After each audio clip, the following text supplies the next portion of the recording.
Hello, everybody, and welcome to another episode of Orange Juice News and Notes from around the world of Insoles. I am your host, Owen Kenoy, back with us, co-host and podcast producer, my sister, Mallory. Hey, Mal. Hey, felt like the Pistons intros back in the day. I just need the Flames now to shoot up. Totally. Speaking of the Pistons intros, although that is a winter sport, fall sports either are almost here or have even arrived, depending on where you're at, what you're doing. It's the first week of August. So we want to spend an episode for probably more likely parents, but also athletes as well. If you are in middle school, high school, even college, just looking to get some extra information on how to make the most of your return to sports. So everybody knows that conditioning, I feel like especially like in the fall time, it feels like those are the sports that everyone talks about it, where it's like you've had your break for the summer and now you got to get back in August, and there's always conditioning and ramp up, and it's tough on your body and it's hot out. And it can really be a struggle, but it's for the best. It's for a sport you love, but we want to talk mostly about how to make the most of like return to sport, and especially in the fall, and maybe even talk about the footwear you have and some favors you could do along the way. Yeah, this has been on my mind lately because I work with a few high school girls and they've been telling me all about field hockey tryouts coming up, and I do not miss some of these days. Apparently, they have to practice on Saturdays and they're like, very intense 6 day a week practice games kind of thing. And I don't remember my team being that intense, but then I guess when you start factoring in like weekend tournaments and like all of that starts coming up, it's like a full-time gig. You're pretty much always moving and doing something. You're going from summer zero to like a whole lot. So definitely good we're talking about this today, just so whether you're a student athlete or you're getting into just any more movement headed into the fall, or you're a parent listening, you can help your kids out, going forward, hopefully. So I was trying to think of all of them. I didn't have field hockey on my list. We got field hockey, cross country, football, volleyball, soccer. I'm sure it depends where you're at in the country as well. Cheer is another one. Shout out cheer. Um, You any know, others you can think of? well, I was thinking because I haven't played a fall sport since middle school when I played volleyball, but like even all the off season, like that's when I started having lacrosse tournaments on the weekends, just Right, club. do. Yeah, so there's still like a lot of people doing club sports and off season stuff, and yeah, so there's a whole lot. It wins water polo. Is that the fall or is that the winter? Yeah, I think it actually is water polo. So shout out water polo. Good call. Shout out.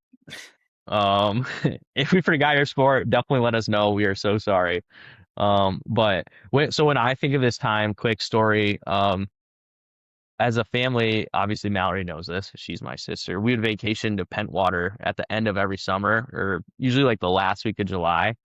And when I got back home, football conditioning was kicking off pretty much like every year. So I just remember I'd be on the beach, like soaking it in, and then the last day or two, they'd just be like, "Oh man, like I got to go to conditioning."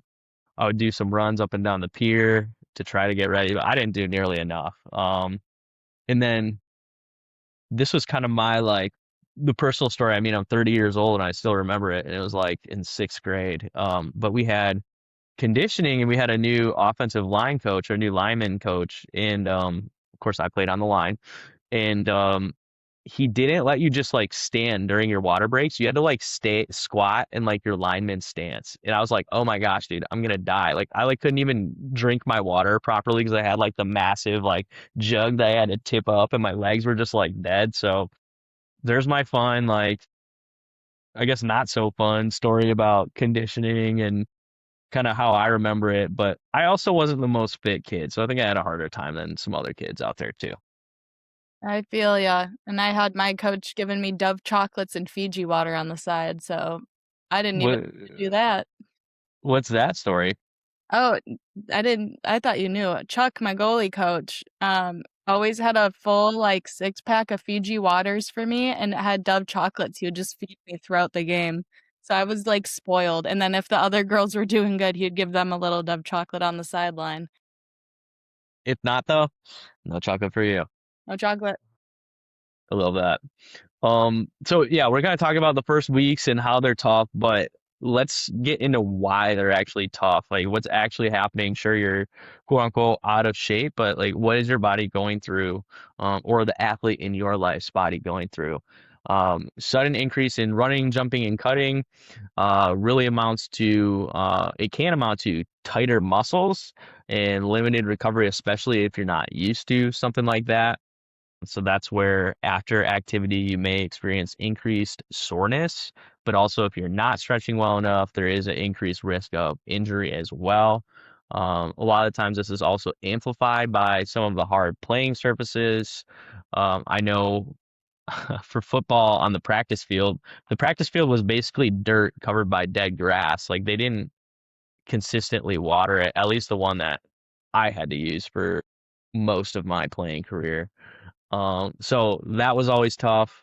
And then a lot of times too, and we'll talk more about this factor, you're going out and you're getting new shoes and wearing them for the first time, potentially at conditioning, and they're totally new to your feet. So that's something as well.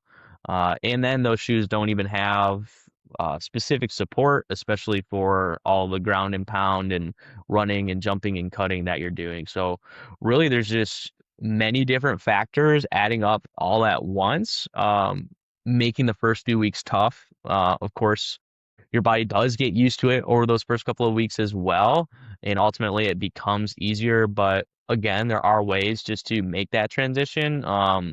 Not so I wanted to say painful, but I feel like that's not the right word for it. Just make it easier and maybe alleviate some of that soreness that comes with the conditioning and the ramp up of a new season. Yeah. If you yourself are feeling it, obviously you know these things, but if you are a parent, things you should kind of look out for is if, your kids obviously complain a lot at that time, especially if they're teenagers, but really pay attention if they're talking to you about like sore feet, having tight calves, their legs just feeling heavy, if you see them trudging up the stairs, after those long days. A heel and shin pain is a really big, red flag that I think gets overlooked a lot, which kind of takes us into like some of these common aches and pains and injuries we see a lot. I know a huge one that I saw in lacrosse, and I think it's just across any sports because it's really common when you're picking up that running again, is shin splints. I still get shin splints whenever I attempt to run again. And a lot of that is just going like I just to simplify it, it's going too hard too fast, without the proper support. Your body is just not keeping up, and those shin splints, wow, that hurts. So it's like that pain through the front of your leg, right along your shin, exactly how it sounds. Yep. Heel pain is the other big one, which often can be a sign of plantar fasciitis, which we talked to you guys about a lot. So I won't go into too much. You can find a billion other podcasts we have on it. But I think that one is really, really overlooked. You just think your feet are sore or something, but it's really important to kind of differentiate from like sore because you've been working out and like actual pain that is not really going away. Uh, Yeah. but then they'll just be, foot fatigue. Then knee and hip discomfort or lower back pain is another way I've heard it described.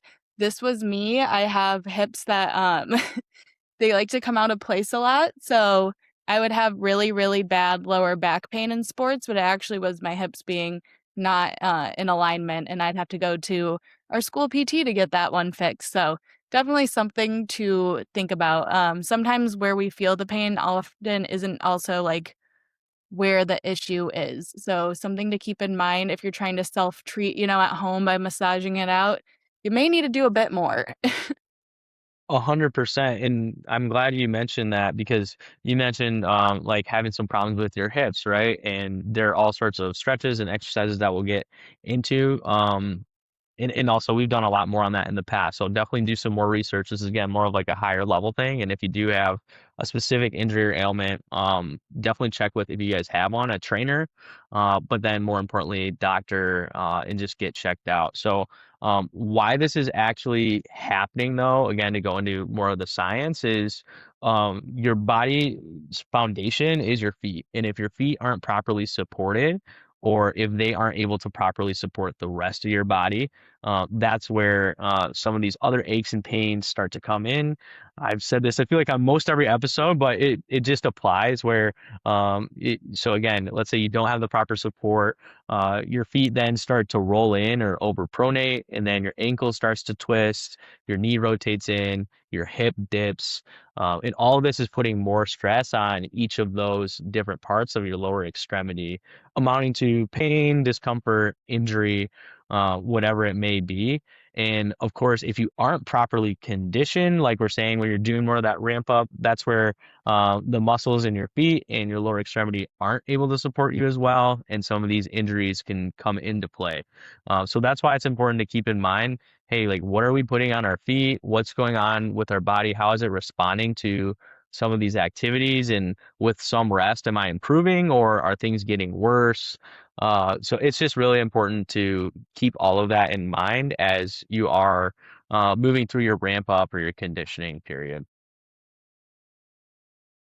So you're like, okay, you guys have highlighted pretty clearly it's tough to ramp up into your new fall or summer sport. Um, what can we do about it? So, a few things that are super basic that you can do. One is, I guess what we'll start off with is stretching. So, of course, you probably have your team stretches that you do, whether it's some dynamic warm-ups before, like high knees or butt kicks or leg swings, arm swings, actual movement, that sort of thing. Or I know people do a lot of static stretching as well. But again, the highlight is more on the dynamic stretching. But when you're doing that as a team, that's just a very broad warm up. So let's say you are having some problems with, Mallory mentioned shin splints earlier.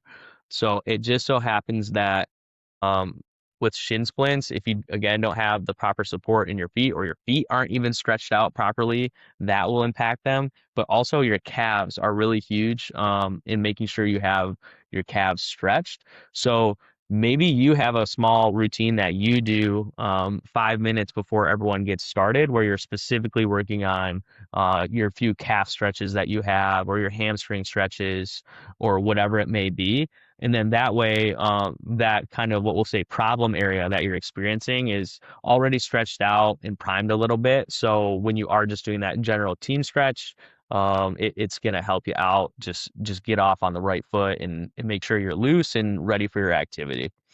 Uh, there are other things as well outside of that that you can do. There's like some strengthening, but that would be important to incorporate when you're not already sore and needing rest.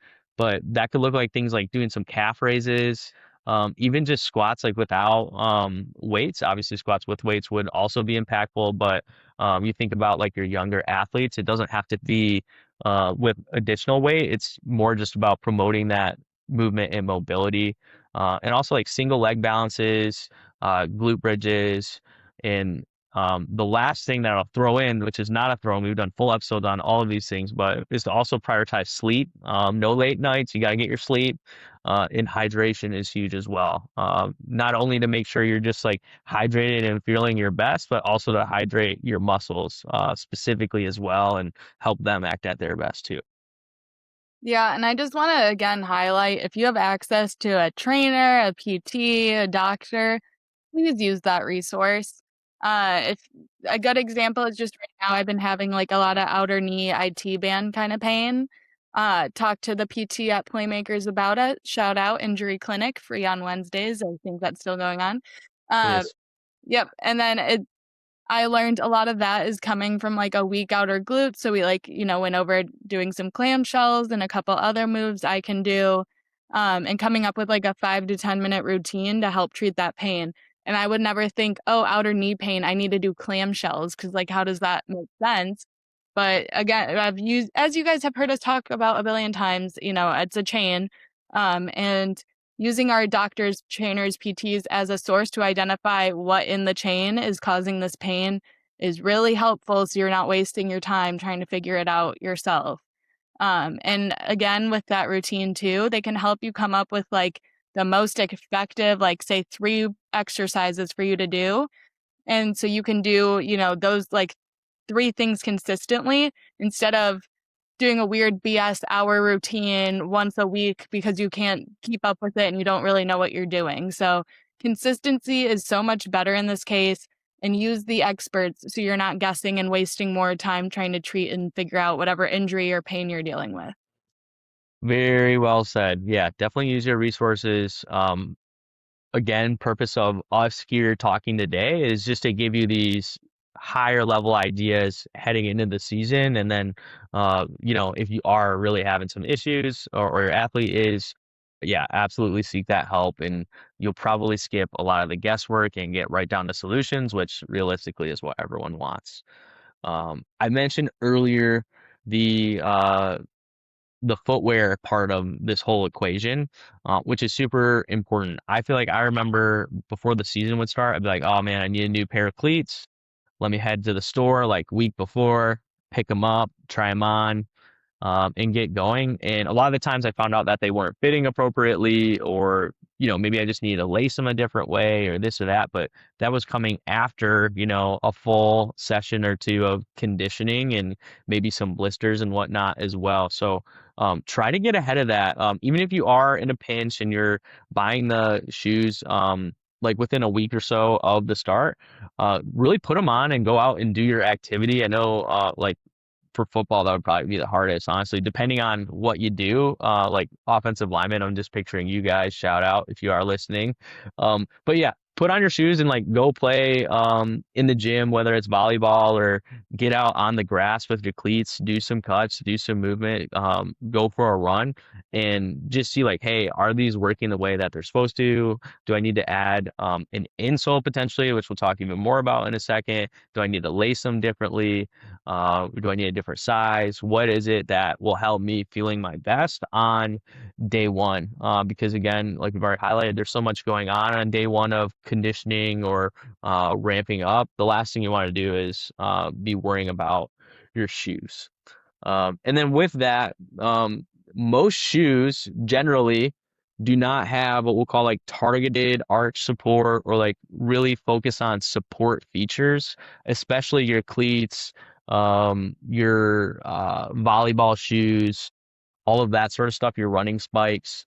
They do not have that kind of specialized support for you. Where if you do go to like a running store, for example, or if you are a runner, um, you're going to have a lot of different options to fit your foot. That seems to be the category that really focuses on, how to properly support your foot. So with that said, you're not out of luck. Hopefully you've caught on by now. You're listening to the Orange Insoles podcast. But our insoles work great in athletic shoes. It definitely depends on the shoe you have, with which insole you would get for them. But the idea remains the same across all of them, where when your foot does get tired, I mentioned earlier how it could get tired or just not be able to properly support your lower body or lower extremity. The insole has a structured arch, and some of them even have a deep heel cup to help your foot remain in alignment and ultimately support your feet, your ankles, your knees, your hips, and your back from the ground up. So that's the idea. If you do have like a cleat, spike, something that's super narrow fitting, usually the orange light insole is what works best. But if your shoes have a removable liner, then we'd encourage you to check out the new orange sport insoles, or maybe even the traditional full length insole, which is our most supportive. If you really have had a history of, aches, pains, injuries, that sort of thing. Yeah, and I get it, parents. There's so many costs to having kids. However, and I'm also very much not wanting to buy them new shoes and new equipment and all of that every year. But I definitely think for the sake of their health and also saving you money on future doctor's appointments, say worst case scenario, really looking into getting them the right support makes a difference. And maybe that looks like getting one less of, that cross country hoodie this year, but I think it's definitely worth it. I'm sorry, kids. I know that's not what you want to hear. Wah, But wah. but, like, truly, like, making sure that, they're safe and injury free will be beneficial to everyone way more in the long run. So if your kid's going into sports soon, or you are going into a sport soon, just a couple of things to keep in mind. Make sure you're checking those shoes. Are they fitting? Is the liner still intact? Maybe is it time for a new one? Do I need to schedule a day to go to my local specialty running store like Playmakers to get fitted for some? I don't know. Um, Also, if you still have a few weeks, it's a great time to start building up that activity now. Maybe you do a couple runs around the neighborhood, hit the track. Definitely start stretching and strengthening. Planet Fitness is a very affordable gym. Lots of high schoolers there all the time. Maybe go with a couple of your buddies, get some stretching and get some strengthening in. Go get Hit a the sauna. hit the sauna, make it fun. And I think if you start now, even if you have only like 2 or 3 weeks, it'll feel a lot better than jumping right into like tryouts or, conditioning right away. And it will help prevent injuries. And if you're the athlete, please pay attention to how your body's feeling and what's the difference between sore and pain. And if you're a parent, make sure you're kind of asking that and, paying attention to those complaints. I know we like to go one ear out the other, but maybe pay attention a little more this season, and have it on your mind, especially the first. Very well said, Mallory. So best of luck with the prep. If you are still waiting to get started with your fall sport, if you are already underway, hope it's going well and it's not too late to gradually incorporate some of these things into your routine. Even if it is insoles, I would recommend starting slowly with them. But the great news is we guarantee all of our products. So if you're sitting there wondering, hey, I think insoles might give me a little extra support or my athlete a little extra support and save some of those aches, pains, injuries. Definitely give them a shot. You can give us a call or email, send us a message on our website, and we can help make sure you get the right one. But if you don't love them, that's no problem. We'll take them back. With that said, though, we're confident you'll love them and your athlete will love them too. So, Mallory, did I miss anything? I think that's it. All right. Best of luck this season. Hope you guys have a great fall. And we'll catch you next week on Orange Juice.